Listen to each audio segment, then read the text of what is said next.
Alors résumons ce qu'on a déjà vu jusqu'ici. Dieu a créé l'homme et tout allait bien.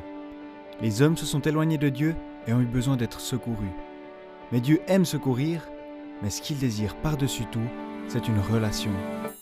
La question est maintenant de savoir si les hommes ont compris ça ou non. Et c'est ce qu'on va voir dans les prophètes. La dernière chose qu'on a vue était les livres poétiques. Mais ils ne sont pas vraiment historiques, ils sont plutôt là comme une parenthèse morale. Chronologiquement, les prophètes appartiennent plutôt aux livres historiques. Et on a terminé les livres historiques avec le fait que les choses ont assez mal terminé. C'est pour ça que Dieu appelle des prophètes pour parler au peuple. En gros, les prophètes sont un instrument de Dieu qu'il utilise pour parler à son peuple.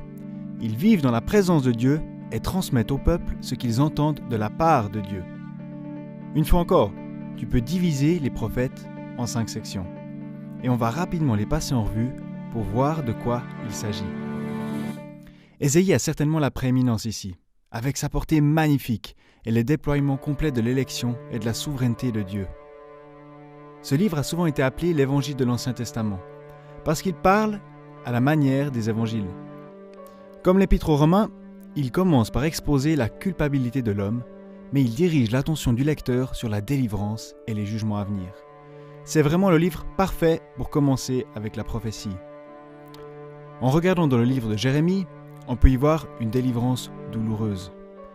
Jérémie était un homme de douleur. En effet, toutes ses lamentations sont comme un déluge de douleur. Mais au milieu de ses larmes, la foi se repose sur un sauveur. On y voit donc des prophéties précises sur la restauration du peuple. Lorsqu'on s'occupe de la partie centrale, qui nous parle de la relation et de la communion, on a Ézéchiel le prêtre. Il voit la souillure du peuple qui nécessite l'enlèvement de l'habitation de Dieu parmi eux. Donc en fait, en Ézéchiel, on voit plutôt l'inverse de la communion. Dieu quitte son sanctuaire. Mais une fois que le travail de restauration est accompli, il voit la nation comme ressusciter des morts, restaurés dans leur pays, avec le sanctuaire et la gloire de Dieu au milieu d'eux. Et pendant cette période, Dieu teste et éprouve Israël par les nations. C'est ce dont nous parle le livre de Daniel. Comme résumé, on a les 12 petits prophètes, comme on les appelle.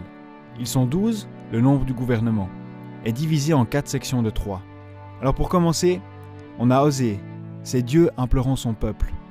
Amos représente les avertissements de Dieu pour son peuple, et Michée montre la restauration de Dieu pour son peuple par Christ. Joël démontre les jugements des ennemis d'Israël. Obdias, le jugement d'Édom, et Jonas nous montre comment Ninive a été épargnée. Dans Naoum, la fierté des Assyriens est reprochée. Dans Habakkuk, on a les ressources de la foi, et dans Sophonie, Dieu est au milieu de son peuple.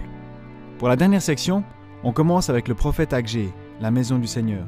En Zacharie, on a la délivrance finale, et en Malachie, tout doit attendre le lever du soleil. Et ensuite, le silence complet. Dieu reste silencieux pour une période de 400 ans. Le peuple parle, fait des plans, se révolte, des personnes sont tuées. Mais Dieu reste silencieux. Jusqu'à ce que quelque chose se passe. Les cieux parlent pour la dernière fois.